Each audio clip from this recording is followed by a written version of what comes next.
नमस्कार। चंचल आखिरी पायदान।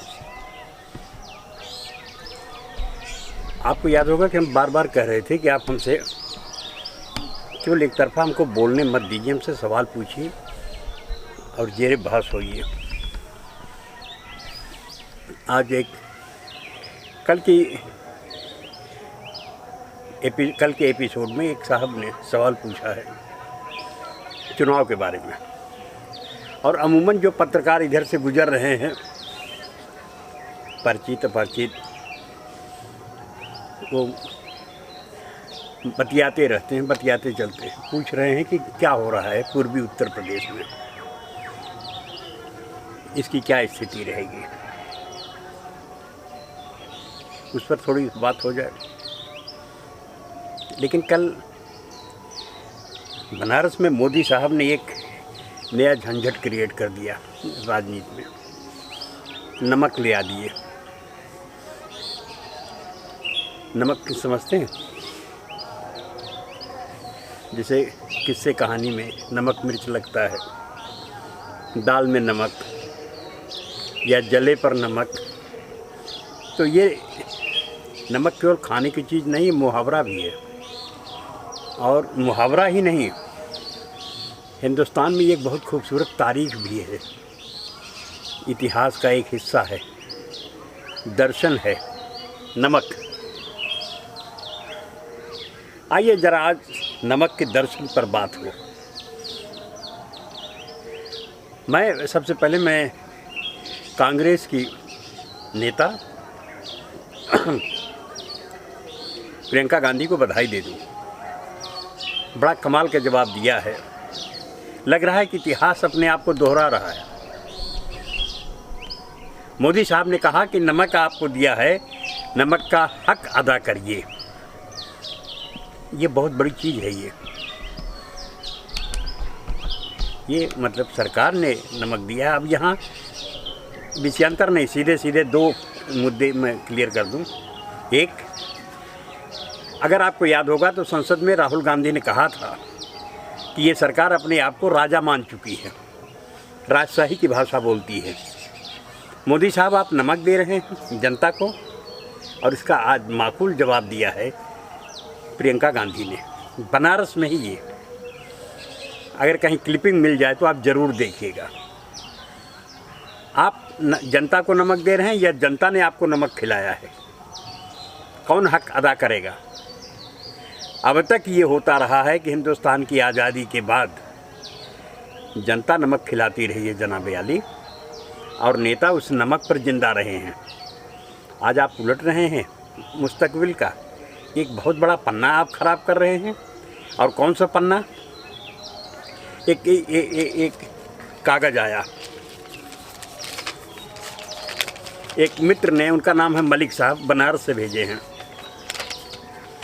जालिब का एक शेर है, पाकिस्तान का है। तुमसे पहले जो एक शख्स यहाँ तख्त नशीं था, उसको भी अपने खुदा होने पर इतना ही यकीन था। ये आपके पहले भी और हुकूमतें आ चुकी हैं, लेकिन खुदा होने का ये जो गलतफहमी है, मुग़ालता है, इसको निकाल दीजिए। नमक आप नहीं दे रहे हैं। और हमारे जैसे लोगों को शुरू में ही ये घपला लगा, जब राशन कार्ड पर आप और योगी और मोदी की तस्वीर छपने लगी 1 किलो चना पर। मैंने गाजीपुर में गहमर में अपने भाषण में बोला भी कि अब तक वोट का और नेता का और वोट का और आवाम का रिश्ता आदान प्रदान कर रहा है। नेता वोट मांगता था। आप नई संस्कृति, नई तमीज़ पैदा कर रहे हैं वोट खरीदने का। 1 किलो चना, 1 किलो नमक पर अपनी तस्वीर दे रहे हैं, रिफाइन ऑयल पर अपनी तस्वीर लगा करके दे रहे हैं। इन सब चीज़ों की चर्चा हुई है। और लेकिन हम यहाँ पर केवल नमक की बात करेंगे, इसलिए कि आपने तेल और चना की बात नहीं की। आपने केवल कहा कि नमक का हक अदा करो। तो उसकी एक फिलासफी बता दूँ साहब। 100 साल हुए हैं। 1921-22 में चौरी चौरा कांड हुआ था। आपसे इससे कोई ताल्लुक़ नहीं। उस समय अंग्रेज़ों को भी ये मुगालता हो गया था। जब गांधी जी ने अपना आंदोलन वापस ले लिया तो दो तरह की प्रतिक्रिया हुई। अंग्रेजी निज़ाम ने कहा कि अब गांधी थक गए, अब भसक गए। एक उनकी प्रतिक्रिया थी। और उसी बहकावे में, उसी बहक में अंग्रेजी सरकार ने कहा कि हम इनको नमक तक खिलाते हैं। इनकी जो हालत है हिंदुस्तान के अवाम की, कितने साल पहले की बात है ये, 1921-22 की, तकरीबन 100 साल हो चुके हैं। 100 साल बाद एक और निज़ाम का आदमी यही चीज़ बोल रहा है कि हमने आपको नमक खिलाया है, इस नमक का हक अदा करिए। ये नमक का हक कौन अदा करेगा? मोदी साहब, अगर आपको इतना भी अकल नहीं है कि नमक का हक कौन अदा करता है, जनता अदा करती है या नेता अदा करता है, तो इसको कृपया सुधार लें। उसे पर जालिब का शेर भेजा है मलिक साहब ने, बड़ा मौजू है। हमारे कुछ दोस्तों ने पूछा है कि फिर ये नमक सत्याग्रह क्या है। हमें थोड़ी सी तकलीफ़ भी होती है कि हमारी नई पीढ़ी तारीख के इतने हिस्से को नहीं जानती, नहीं समझ पाई है। लेकिन शुक्रगुजार हूँ मोदी साहब आपका, शुक्रगुजार हूँ आरएसएस के लोगों का, जो बार बार कुरेद करके इतिहास के पन्ने को फिर खुलवा रहे हैं। 1930 में गांधी ने कहा कि हम नमक पर अपना अधिकार रखेंगे, नमक हमारा है। इसका नाम पड़ा नमक सत्याग्रह। अगर आपको याद होगा तो 12 मार्च, ये कौन सा महीना है? मार्च है। 12 इसी महीने में 12 मार्च 1930 को एक यात्रा निकली थी, साबरमती से दांडी तक गई थी, समंदर के किनारे तक। 6 मार्च को पहुंची थी। 24 दिन लगा था। 390 किलोमीटर की यात्रा थी। हजारों नहीं लाखों लोगों ने उसमें भागीदारी किया था, नमक बनाया था। सरकार में भी फिर दो तरह के लोग आए। एक ने एक उपहास उड़ाया कि इस तरह से नमक बनाने से सरकार गिर जाएगी क्या।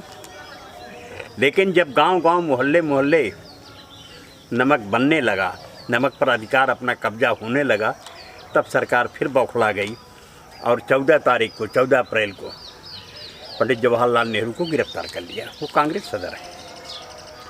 मैं इतिहास जानबूझ करके थोड़ा सा बता रहा हूँ। हम चचों से नहीं कह रहे, भतीजों को बता रहे हैं कि ज़रा आप थोड़ा सा अपने इतिहास पर आप गर्व करिए। 14 अप्रैल को 1930 को गिरफ्तार हो जाते हैं पंडित नेहरू। 4 मई को गिरफ्तार हो जाते हैं गांधी जी, इसलिए कि नमक सत्याग्रह, सरदाड़ा जो नमक सत्याग्रह जिसके नाम पर चला है, वो गुजरात में ही एक फैक्ट्री है जहाँ नमक बनता था, सरदाड़ा। उस जगह पर पहुंचने के लिए उनके सामने उसका नेतृत्व गांधी जी को करना था, लेकिन अंग्रेज़ों ने गांधी जी को गिरफ्तार कर लिया। नेतृत्व की दूसरी कड़ी देखिए। ये जो लोग बोलते हैं कि कांग्रेस के पास लोग हैं कि नहीं है, तो उनसे कहता हूँ कि ज़रा इतिहास देखो। हम कितने दिन तक, कितनी देर तक छिपाए रखेंगे अपने हिस्ट्री को, अपने इतिहास को। अब्बास जी और कस्तूरबा गांधी, ये 2 लोग नेतृत्व करने के लिए तैयार होते हैं, दूसरी पायदान पर हैं। अगर ये भी गिरफ्तार होते हैं तो तीसरे पर हैं मणिलाल, सरोजनी नायडू। ये हैं। ये इस तरह से हमारी फेहरिस्त बनी है कि 1 कदम, 2 कदम, 3 कदम। अब्बास साहब गिरफ्तार हुए, कस्तूरबा जी गिरफ्तार हो गई, तीसरी सरोजनी नायडू की जो जिस पायदान पर थी, और मणिलाल जिस पर थे, रहमान साहब थे जिस पर, ये 3 लोगों ने नेतृत्व किया। नतीजा क्या रहा मालूम है आपको? दुनिया का सबसे बड़ा बेहतरीन पत्रकार है वेब मिलर, अमेरिकन पत्रकार है, वो उसमें रिपोर्टिंग कर रहा है। 5-5 की तादाद में कांग्रेस के लोग निकल रहे हैं और ये कह रहे हैं कि न हम मारेंगे न मानेंगे। झंडा लेकर के आगे बढ़ रहे हैं, उनकी फ़ौज मारती जा रही है, ये गिरते जा रहे हैं। महिलाएं उठा करके इनका मरहम पट्टी कर रही हैं। कुल 300 लोग जख्मी हुए थे। अंत में उनको सिपाहियों ने लाठी चलाना बंद कर दिया। 2 लोग शहीद हुए हैं। ये हमारा नमक सत्याग्रह का इतिहास आज आपने फिर छेड़ा भाई।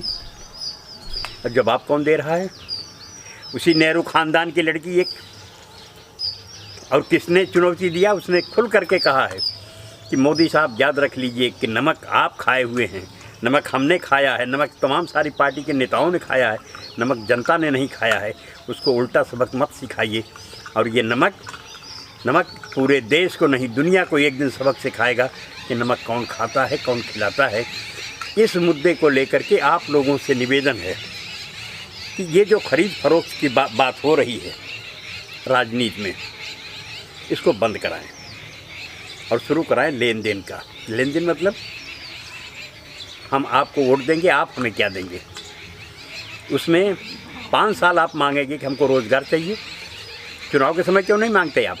चुनाव के समय आपने पूछा हमको बेरोज़गारी की हालत को बदलना है, ये बात क्यों नहीं कहते?